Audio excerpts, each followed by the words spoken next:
नमस्कार, welcome to inside study forum. आज के वीडियो में हम बात करने वाले हैं डीएलएड थर्ड सेमेस्टर विज्ञान के कुछ इम्पॉर्टेंट क्वेश्चंस। तो स्टार्ट करते हैं। सबसे पहला क्वेश्चन क्या है, निम्नलिखित में से किसमें कार्बन नहीं पाया जाता है। आपके पास ऑप्शंस कौन कौन से हैं? ऑप्शंस आपके पास में दिए गए हैं, कोयला, दूसरा चीनी, रोटी और नमक। तो हम स्टार्ट करते हैं एक एक ऑप्शंस को और उसको हम डिटेल में समझते हैं कि इसमें ऐसी बात क्यों नहीं होगी, यानी इसमें कार्बन की मात्रा होगी या फिर क्यों नहीं होगी। ठीक है, तो सबसे पहले हम स्टार्ट करेंगे ऑप्शन को एलिमिनेशन करने की विधि, यानी किस तरीके से हम ऑप्शंस को एलिमिनेट करें, ऑप्शंस को हटाएं ताकि हम एक सही ऑप्शन तक पहुँचें। ठीक है, तो उसके लिए हम थोड़ा सा एक्सप्लेन करेंगे ऑप्शंस को। तो स्टार्ट करते हैं कोयले से। कोयला क्या है? कोयला एक कार्बन का अपरूप है, यानी कोयला एक कार्बन का एलोट्रोप है। ठीक है, कोयले की बात करेंगे तो उस कोयले में कई ग्रेड होते हैं, जैसे फर्स्ट ग्रेड कोल, सेकेंड ग्रेड कोल, थर्ड ग्रेड, फोर्थ ग्रेड कोल। तो जो फोर्थ ग्रेड कोल होता है, जो सबसे बेकार का अगर हम बोलेंगे कोयला होता है, वो होता है पीट। कौन सा कोयला होता है? पीट होता है। उसके बाद आता है लिग्नाइट। ठीक है, सबसे बेकार कोयला पीट होता है, फिर लिग्नाइट होता है, उसके ऊपर जाएंगे तो अच्छे मिलेंगे। ठीक है, यानी पीट कोयला बेकार होता है, लिग्नाइट इससे थोड़ा अच्छा होता है, बिटुमिनस लिग्नाइट से थोड़ा अच्छा होता है, और एंथ्रासाइट ये सबसे अच्छा कोटि का कोयला होता है। ठीक है, कोयले के 4 प्रकार होते हैं, कौन कौन से? एंथ्रासाइट, बिटुमिनस, लिग्नाइट और पीट। एंथ्रासाइट सबसे अच्छा कोयला होता है, उसके बाद बिटुमिनस आता है, उसके बाद लिग्नाइट आता है, उसके बाद पीट आता है। अब ये किस तरीके से हम इसको अच्छा बुरा कहते हैं, यानी कार्बन की मात्रा के ऊपर डिपेंड करता है। कार्बन की परसेंटेज जिस कोयले में सबसे ज़्यादा होगी वो कोयला उतना अच्छा होगा। पीट की बात करेंगे तो पीट में कार्बन की परसेंटेज उतनी अच्छी नहीं होती है, इस वजह से ये कोयला थोड़ा सा निम्न कोटि का कोयला होता है। ठीक है, तो अगर आपसे क्वेश्चन पूछता है एग्जाम में कि सबसे अच्छी कोटि का, सबसे अच्छी क्वालिटी का कोयला कौन सा होता है, तो आप टिक करके आएंगे एंथ्रासाइट पे। ठीक है, और सबसे निम्न कोटि का कोयला कौन सा होता है, तो आप टिक करके आएंगे पीट पे। ठीक है, क्योंकि इसमें कार्बन की मात्रा सबसे कम होती है पीट में, और एंथ्रासाइट में कार्बन की मात्रा सबसे ज़्यादा होती है। ये तो हो गया कि हमने समझा कार्बन के हिसाब से। अब हम समझते हैं थोड़ा व्यवहारिक। ठीक है, कि व्यवहारिक तरीके से हम क्या समझ पाएंगे कि सबसे अच्छा कोट का कोयला और सबसे बेकार कोट का कोयला कैसा होता है। अगर मैं आपको कोई कोयला देता हूँ, मान लीजिए कोयले का टुकड़ा है, ठीक है, और ये टुकड़ा ऐसा है कि इसको जब आप जलाते हैं, जब इसको आप बर्न करते हैं, तब इसमें स्मोक बहुत निकलता है। स्मोक मीन्स धुआं।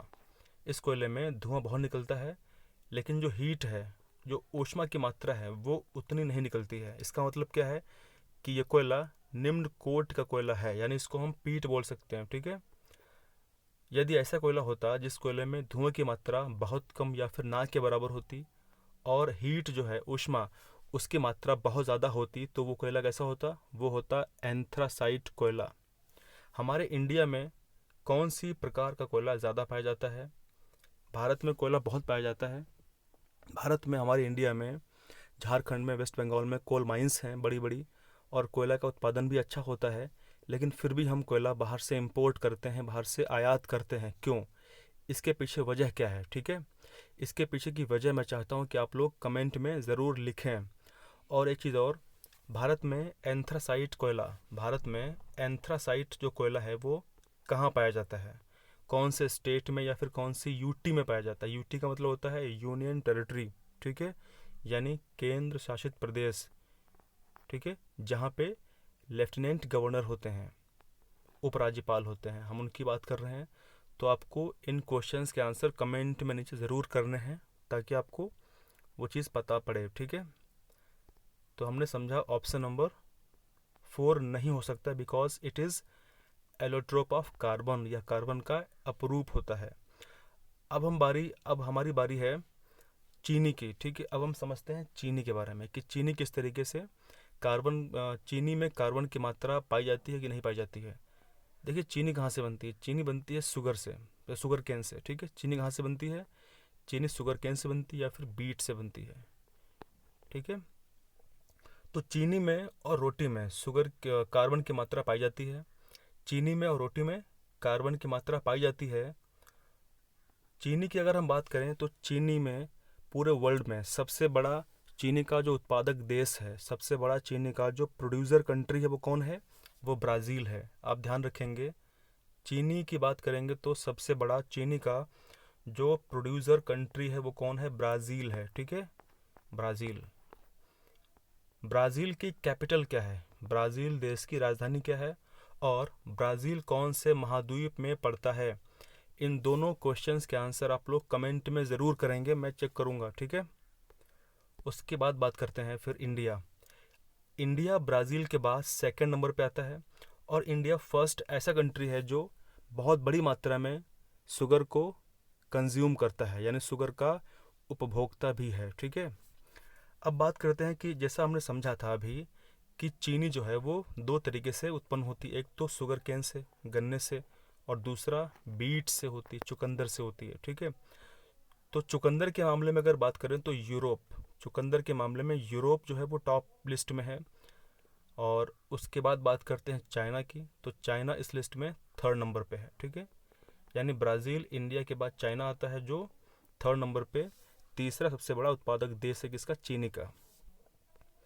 अगर हम बात करें इंडिया में, भारत में बात करें कि भारत में किस राज्य में सबसे अधिक गन्ना होता है, तो भारत में सर्वाधिक गन्ना जो है वो उत्तर प्रदेश में उत्पन्न किया जाता है। ठीक है, और यदि हम बात करें कि भारत में चीनी का कटोरा, भारत में किस स्टेट को, किस राज्य को चीनी का कटोरा कहा जाता है, तो इसका आंसर आप लोग कमेंट में ज़रूर लिखेंगे। ठीक है, हम स्टार्ट करते हैं क्वेश्चन नंबर 2, लेकिन उससे पहले हम देखते हैं बाकी का बचा ऑप्शन जो इसका करेक्ट आंसर होगा।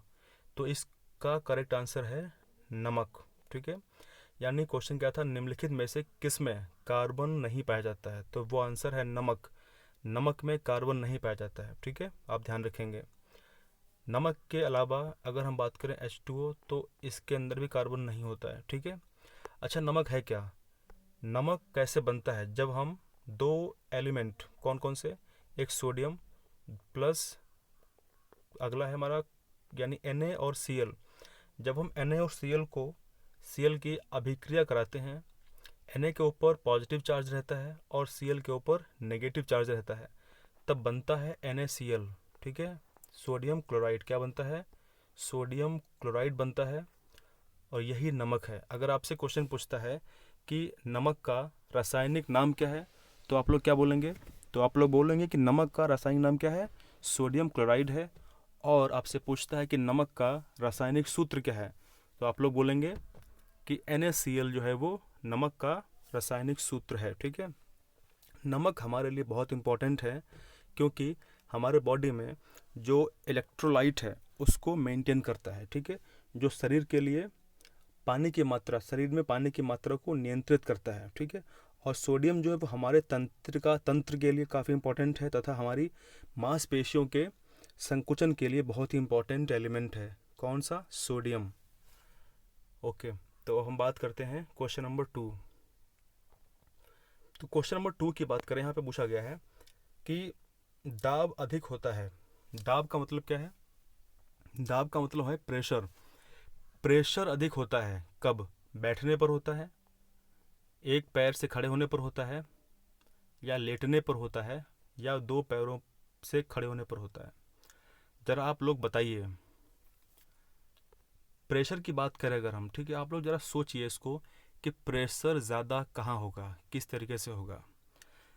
चलो मैं आपको एग्जांपल देता हूँ। जैसे मान लीजिए आपके पास में कोई एक मोटी सी कील है। ठीक है, आपके पास कोई मोटी सी कील है, वो काफ़ी मोटी कील है, तो उसको आप यदि किसी दीवार में अंदर करना चाहते हैं तो वो होगी क्या? नहीं होगी, क्योंकि इसका जो क्षेत्र है वो ज़्यादा है। यदि क्षेत्र ज़्यादा होगा तो उस पर दबाव क्या होगा? कम उत्पन्न होगा। तो दबाव अगर कम उत्पन्न होगा तो वो ईजिली अंदर नहीं जा पाएगी। यदि आप क्या करेंगे, इसको पतला कर दें, आप यदि इसको एकदम पतला कर दें, तब इस पे आप फोर्स लगाएंगे, बल लगाएंगे, तब क्या होगा? ये दीवार में जल्दी इंटर करेगी, बिकॉज इसका क्षेत्र कम हो गया, तो इस पर प्रेशर ज़्यादा अप्लाई हो सकता है। यही एक बिल्कुल सेम तरीके से हम समझेंगे प्रेशर को। तो अगर मैं आपसे बोलूँ कि प्रेशर क्या है, प्रेशर की एक बहुत ही छोटी सी परिभाषा क्या हो सकती है, तो इसका आंसर क्या होगा? किसी वस्तु को दबाने या धक्के से उत्पन्न जो शक्ति है, ठीक है, उसी को हम दबाव कहते हैं। प्रेशर की जो यूनिट है, प्रेशर की जो SI यूनिट है वो क्या है? वो है पास्कल, ठीक है। पास्कल जो है वो प्रेशर की SI यूनिट है। दोस्तों पास्कल और प्रेशर, P से प्रेशर, P से पास्कल, तो आप समझ जाएंगे, ठीक है, याद रखेंगे इसको, पास्कल को। अच्छा, प्रेशर का मतलब P से प्रेशर है और F से क्या है? फोर्स है, अपॉन में एरिया है, ठीक है, यानी P equal to F upon A, ठीक है। अब यहाँ पे देखिए P equal to F upon A, यानी P का मतलब प्रेशर, दाब, दाब बराबर बल बटे क्षेत्र, ठीक है। इसका मतलब यहाँ पे एक चीज़ जो है वो व्युत्क्रमानुपाती है, एक चीज़ इन्वर्सली प्रोपोर्शनल है। वो क्या है? वो है P और A। P और A जो है वो व्युत्क्रमानुपाती है। इसका मतलब क्या है? इसका मतलब ये है कि यदि P बढ़ेगा, ठीक है, तो A कम होगा, यदि A बढ़ेगा तो P कम होगा, यानी दोनों साथ साथ नहीं हो सकते। ये होता है मतलब इसका व्युत्क्रमानुपाती का। अच्छा, इसका मतलब क्या है? इसका मतलब ये है कि जब क्षेत्र बढ़ेगा, अगर हम एरिया को बढ़ा देंगे, जब क्षेत्र बढ़ेगा तो प्रेशर क्या होगा? दाब कम हो जाएगा, ठीक है। यदि हम क्षेत्र को कम कर देंगे तो फिर प्रेशर क्या होगा? दाब बढ़ जाएगा। बिल्कुल इसी तरीके से ये कार्य होता है। तो इसका आंसर क्या होगा, ज़रा आप लोग बताइए। यहाँ पूछा गया है कि बैठने पर, दो पैरों से खड़े होने पर, या एक पैर से खड़े होने पर, लेटने पर। यदि आप लेटेंगे तो आप एक बड़ा एरिया कवर कर रहे हैं, ठीक है, तो प्रेशर कम होगा ना। दो पैरों पे खड़े होने पर, अगर आप दोनों पैरों पे खड़े होंगे तो इसका मतलब क्या? आपने एरिया ज़्यादा कवर कर लिया है, तो इसका आंसर ये भी नहीं हो सकता। बैठने पर भी एरिया अधिक कवर होगा, इसका आंसर क्या होगा? ऑप्शन नंबर 2, यानी एक पैर से खड़े होने पर। एक पैर से खड़े होने पर क्या होगा? एरिया कम कवर होगा और दाब अधिक होगा, ठीक है। तो हम आगे देखते हैं क्वेश्चन नंबर हमारा। अच्छा, यहाँ पे एक चीज़ काफ़ी इंपॉर्टेंट ये है कि आप लोगों को यदि नहीं पता है अनुक्रमानुपाती यानी समानुपाती तथा व्युत्क्रमानुपाती में डिफरेंस क्या होता है, अंतर क्या होता है, तो यहाँ पे आपको मैं बहुत ही ब्रीफली समझाता हूँ कि समानुपाती तथा व्युत्क्रमानुपाती में डिफरेंस क्या होता है। देखिए होता ये है, जब कोई दो राशियाँ, आप समझना, ठीक है, जब कोई दो राशियाँ समान अनुपात में बढ़ती या घटती रहती हैं, ठीक है, मान लीजिए कोई दो राशियाँ हैं वो समान अनुपात में, समान रेशियो में बढ़ती हैं और घटती हैं, समान, लेकिन यहाँ पे समान बात ध्यान रखना, समान अनुपात में बढ़ती और घटती हैं, ठीक है, तो इसका उपयोग, किसका उपयोग? तो ये क्या होता है? दैट इज़ समानुपाती होता है, ठीक है। मतलब क्या है कि अगर पहली राशि, अगर पहली वैल्यू जो है वो बढ़ेगी तो साथ में दूसरी भी क्या होगी? वो भी बढ़ेगी, ठीक है। तो इस तरीके से जो है, यदि पहली घटेगी तो दूसरी भी क्या होगी? घटेगी। तो ये है समानुपाती, ठीक है। अब इसका मतलब ये नहीं कि समानुपाती बराबर हो जाएगा, समानुपाती बराबर नहीं होता है, ठीक है। इसका मतलब क्या है कि मान लीजिए यदि हम ऑप्शन से समझते हैं, या मान लीजिए यदि हम कोई राशि A है, यदि हम A को जितने गुना बढ़ाएंगे उतने ही गुना B बढ़ेगी, ठीक है, तो ये होता है समानुपाती। इसका मतलब ये नहीं कि ये इक्वल है, बराबर नहीं हो सकता, ठीक है। अब समझते हैं हम जरा व्युत्क्रमानुपाती क्या होता है। व्युत्क्रमानुपाती होता है कि ये इसके बिल्कुल उल्टा होता है, किसके? समानुपाती के बिल्कुल विपरीत होता है, उल्टा होता है। इसका मतलब क्या है कि यदि हम पहली वैल्यू को, अगर कोई फर्स्ट वैल्यू है उसको घटा दें, जैसे मान लीजिए ए को वैल्यू है, यदि हम ए को जितने गुना घटाएंगे, ठीक है, उतने ही गुना जो बी है वो क्या होगी? वो बढ़ेगी। मतलब उल्टा होगा ना, यदि हम ए को घटाएंगे तो बी बढ़ेगी, यदि हम बी को घटाएंगे जितने गुना उतने गुना ए बढ़ेगा। तो ये होता है समानुपाती और व्युत्क्रमानुपाती में डिफरेंस, ठीक है। तो बात करते हैं हम क्वेश्चन नंबर 3 में। क्वेश्चन नंबर 3 में क्या लिखा हुआ है? इसमें लिखा हुआ है कि पत्ती यानी लीव्स जो हैं उसमें पाए जाने वाला रंध्र यानी स्टोमा, ठीक है, स्टोमेटा बोलते हैं इसको फिलहाल हम, ये स्टोमा होता है, स्टोमेटा। मतलब ये है कि पत्ती आपने देखी होगी ना, ये पत्ती है, ठीक है, इस पत्ती में छोटे छोटे छिद्र होते हैं, इस टाइप के छिद्र होते हैं, ये छिद्र जो है वो रंध्र कहलाते हैं, इनको हम बोलते हैं स्टोमेटा। अब होता क्या है, ये जो रंध्र है स्टोमेटा, ये पत्ती से जो गैसें होती है ना, गैसेस, जैसा हम जानते हैं कि पत्ती लीफ पर फोटोसिंथेसिस की प्रक्रिया चलती है, यानी प्रकाश संश्लेषण होता है। और उसमें क्या होता है, उसमें कार्बन डाइऑक्साइड पत्तियां ग्रहण करती हैं और बदले में ऑक्सीजन को, O2 को छोड़ती हैं, ठीक है, वातावरण में। तो छोड़ती ये गैसों का आदान प्रदान कैसे होता है, ये गैसों का आदान प्रदान इन्हीं छोटे छिद्रों से होता है। पत्ती के ऊपर इस टाइप के छिद्र होते हैं, ठीक है, वो ओपन होते हैं, क्लोज होते रहते हैं। जब ओपन होंगे तब गैसों का आदान प्रदान होगा, अगर क्लोज रहेंगे तो नहीं होगा। तो इन्हीं को हम बोलते हैं रंध्र। अब क्वेश्चन हमारा क्या है, क्वेश्चन हमारा ये है कि पत्ती में पाए जाने वाला जो रंध्र है वो कहाँ होता है, किस स्थिति में होता है। क्या पत्ती की ऊपरी सतह पर होता है, या फिर पत्ती की निचली सतह पर होता है, या डंठल पे होता है, या फिर पर्णधार पे होता है। देखिए, इसका जो करेक्ट आंसर है वो है ऑप्शन नंबर बी। जो सर्वाधिक मात्रा में जो रंध्र पाए जाते हैं वो पत्ती के निचली सतह पर होते हैं, ठीक है, इसीलिए इसका आंसर बी होगा।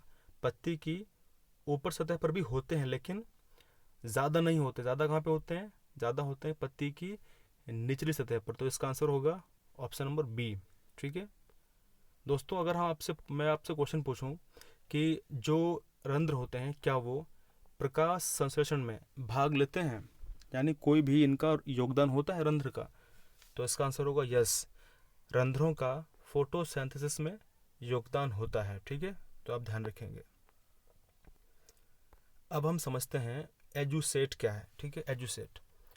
अब एजुसेट से आप तुक्का लगा सकते हैं अगर आपने वो चीज़ को कभी सुना है। क्या है एजू, ठीक है, ADUSAT, ठीक है, एडुसेट। एडू का मतलब होता है एडुकेशन, यानी एडू का मतलब क्या होता है, एजुकेशन होता है। तो एजू लिया गया है एजुकेशन से, और सेट जो है वो लिया गया सैटेलाइट से, ठीक है। सैटेलाइट का मतलब होता है उपग्रह। एजुकेशन मीन्स शिक्षा होता है, और सैटेलाइट मीन्स उपग्रह होता है। देखिए, उपग्रह जो है वो दो प्रकार के होते हैं। एक तो होते हैं प्राकृतिक उपग्रह, जैसे हमारा जो उपग्रह है, यानी हमारा मतलब हमारी पृथ्वी का जो उपग्रह है वो कौन सा है, वो मून है, चंद्रमा है। उसी प्रकार बाकी के जो ग्रह हैं, जैसे मंगल में डिमोस, फोबोस, ये उपग्रह हैं मंगल के, दो हैं उसके, हमारा एक है। उसी प्रकार बाकी के जो, जैसे मान लीजिए जुपिटर है, ठीक है, जुपिटर के कई सारे उपग्रह हैं, शनि है, कई सारे उपग्रह हैं। तो उसी प्रकार वो प्राकृतिक उपग्रह हैं, लेकिन हम जो भेजते हैं वो होते हैं कृत्रिम उपग्रह, ठीक है। यानी हमने जो बहुत सारे उपग्रह भेजे हुए हैं संचार के लिए, अलग अलग चीज़ों के लिए, तो वो कृत्रिम उपग्रह हैं हमारे द्वारा भेजे गए। अच्छा, आपसे मैं क्वेश्चन पूछता हूँ, सौर मंडल में ऐसा कौन सा, समझते हैं फिलहाल, मान लीजिए ये है हमारा सन, ठीक है, ये सूर्य है, ठीक है। सूर्य का सबसे नज़दीक कौन सा ग्रह है, ये सन है। सूर्य का सबसे नज़दीक वाला कौन सा ग्रह है, उसके बाद फिर उसके आगे कौन सा ग्रह है, फिर उसके बाद कौन सा ग्रह है, फिर उसके बाद कौन सा ग्रह है, और फिर उसके बाद कौन सा एक विशाल ग्रह है, और फिर उसके बाद कौन सा एक ग्रह है, ठीक है, और फिर उसके बाद कौन सा एक ग्रह है, और फिर उसके बाद एक छोटा सा पॉइंट है। समझते हैं, ये है यानी सन है, ठीक है, सूर्य, ये एक तारा है, ये सबसे बड़ा तारा है हमारे सौरमंडल का, और इसके अंदर हाइड्रोजन और हीलियम गैसें भरी हुई हैं, ठीक है। फिलहाल क्या होता है, सूर्य के अंदर एटॉमिक रिएक्शन होती है, एटॉमिक क्रिया होती है, यानी कौन सी क्रिया होती है। देखिए, अगर हम बात करें एटॉमिक क्रिया की, तो एटॉमिक क्रिया यानी परमाणु क्रिया दो प्रकार की होती है, एक नाभिक की संलयन और एक नाभिक की विखंडन। नाभिक की विखंडन में क्या होता है, दो परमाणु जो होते हैं वो टूटते हैं, यानी एक परमाणु जो होता है वो दो परमाणुओं में टूटता है, फिर आगे वो टूटता चला जाता है। संलयन में क्या होता है, संलयन में दो नाभिक जो होते हैं वो मिल करके एक बनते हैं, और उससे फिर फ्यूज़न होता है, फ्यूज़न मतलब संलयन, और उससे फिर धमाका होता है और बहुत सारी मात्रा में हीट निकलती है। अगर मैं कंपेयर करूं एटॉमिक फिज़न को और एटॉमिक फ्यूज़न को, यानी हिंदी में बात करते हैं, अगर मैं तुलना करूं परमाणु संलयन की परमाणु विखंडन से, तो परमाणु संलयन जो है बहुत पावरफुल होता है परमाणु विखंडन से भी, ठीक है। तो आप ध्यान रखेंगे इसको। अब यहाँ पे सूर्य है, ठीक है, सूर्य के पास में जो ग्रह है उसको हम बोलते हैं बुध यानी मरकरी, और उसके आगे जो ग्रह है वो वीनस है, शुक्र है, और हम यहाँ पे वीडियो देख रहे हैं। ठीक है, मतलब कितनी एक अजीब बात है कि हम सौरमंडल में लटके हुए हैं और हम चक्कर काट रहे हैं सूर्य का, ठीक है, एक सर्टेन टाइम पीरियड में, और हम यहाँ पे बैठ करके वीडियो देखते हैं, एंजॉय करते हैं, और न जाने कौन कौन सी चीज़ें सोचते रहते हैं, है ना, बड़ा विचित्र बात है। उसके आगे यानी हमारे आगे का जो ग्रह है वो मंगल है, और मंगल ग्रह और ये है जुपिटर और बृहस्पति। मंगल मतलब मार्स, मार्स और जुपिटर के बीच में एक क्षुद्र ग्रहों की पट्टी है। ठीक है, यहाँ पे कई सारे बेचारे ग्रह नहीं बन पाए, तो ऐसे टुकड़े यहाँ पे लगातार चक्कर काट रहे हैं सूर्य का, तो कई सारे मात्रा में पाए जाते हैं। ठीक है, फिलहाल नासा ने एक एस्ट्रॉइड के ऊपर सेटेलाइट भेजा है जांच करने के लिए। ठीक है, नासा बहुत हमसे आगे है, लेकिन फिर भी इसरो जो है बहुत ही एक बेस्ट स्पेस एजेंसी है वर्ल्ड की। जुपिटर की बात करेंगे, जुपिटर यानी बृहस्पति, बृहस्पति के बाद में फिर आता है सैटर्न शनि। ठीक है, और फिर आता है उसके बाद में यूरेनस यानी अरुण, और फिर आता है नेपच्यून यानी वरुण, और उसके बाद फिर कहानी शुरू होती है यम की। ठीक है, ये छोटा सा पीदी सा यम है। तो हमारे सौरमंडल में कुल कितने ग्रह हैं? 8 हैं वर्तमान में, और एक जो है वो हमारा डॉर्फ प्लेनेट है यानी बौना ग्रह है। ठीक है, तो ये थी थोड़ी सी एक्स्ट्रा इन्फॉर्मेशन। अब हम आते हैं हमारे क्वेश्चन के ऊपर। तो क्वेश्चन हमारा क्या था? एजुसेट क्या है? एजुसेट क्या है? तो इसका अब आप समझ गए होंगे कि एजुसेट क्या है, तो आप लोग कमेंट में इसका आंसर बताइए, फटाफट बताइए एजुसेट क्या होता है, तुरंत बताइए भाई, अब तो बता दीजिए यार। चलिए, इसका आंसर जो है मैं अब आपको बता रहा हूँ। क्या ये शैक्षिक समिति है? बिल्कुल गलत है, नो। क्या ये एक शैक्षिक कार्यक्रम है? नहीं भाई, कार्यक्रम नहीं हो सकता। क्या ये एक शैक्षिक प्रबंध है? No no no no no. तो फिर है क्या? अभी मैंने आपको क्या बताया? तो ये एक शैक्षिक उपग्रह है। ठीक है, इसका मतलब क्या है? अब थोड़ी सी हम बातें समझेंगे एजुसेट के बारे में, ठीक है, ताकि आपको जानकारी मिले और आप कभी भी इसको भूलें ना। ठीक है, होता क्या है, एजुसेट को हम GSAT-3 के नाम से जानते हैं, ये एक आपके लिए नई चीज़ है। ठीक है, एजुसेट को हम GSAT-3 के नाम से भी जानते हैं। ठीक है, यानी जैसा हमने देखा था कि एजुकेशनल सैटेलाइट को हम क्या बोलते हैं? एजुसेट बोलते हैं शॉर्ट फॉर्म में। ये एक शैक्षणिक उपग्रह है। ठीक है, शैक्षणिक उपग्रह है, और ये भारतीय अंतरिक्ष अनुसंधान संगठन यानी इसरो, ठीक है, इसरो द्वारा 2004 में इसको लॉन्च किया गया था। 2004 में इसको स्थापित एक कृत्रिम ग्रह के रूप में लॉन्च किया गया था, और इसका प्रक्षेपण जो है वो सेवा प्रदान करने के लिए, किस चीज़ में? शिक्षण के लिए। इसका जो प्रक्षेपण है, इसका जो लॉन्च है वो क्यों किया गया था?